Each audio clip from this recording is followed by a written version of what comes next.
Taking a look at problems 12 and 13 on the Module 4 study guide. Find K, the constant of proportionality for the data in this table, then write an equation. So we're going to have K and then an equation. Normally, we might just take the first one, but if we scan these ordered pairs, or these X and Y pairs, we come up with this one, which is 100. And we know that K equals, let's not K. K equals Y over X, and Y is 640, X is 100. So to find K, it's simply 640 divided by 100. 100 goes into 600 6 times. That's 600 minus and get 40. Add a decimal, bring it up.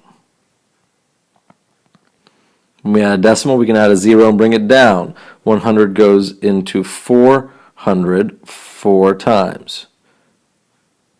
And that is it for our division. So our constant of proportionality, K, equals 6.4. Our equation is then Y equals 6.4x.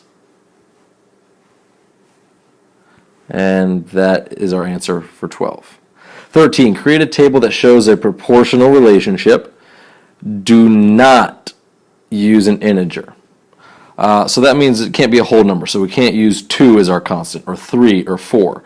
But since it's letting us pick, let's use one that's not quite super terrible. So let's use 1.5, which is 1.5. So we'll multiply each of these by 1.5. So what is 1.5 times 6? 6 times 5 is 30. 6 times 1 is 6. Plus 3 is 9. Move the decimal over once. And we get 9. This is just an example. You may have used a different constant to show proportional relationship. But 1.5 seems to be a pretty easy one.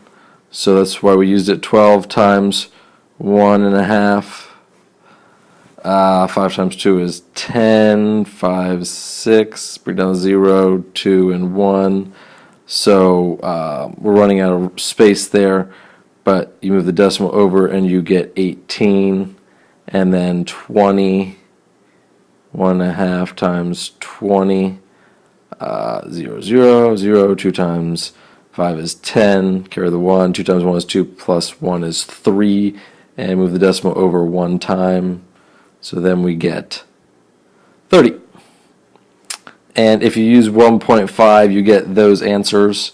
And that's just, you could have any number of different answers as long as you multiplied by the same thing that specified was not an integer.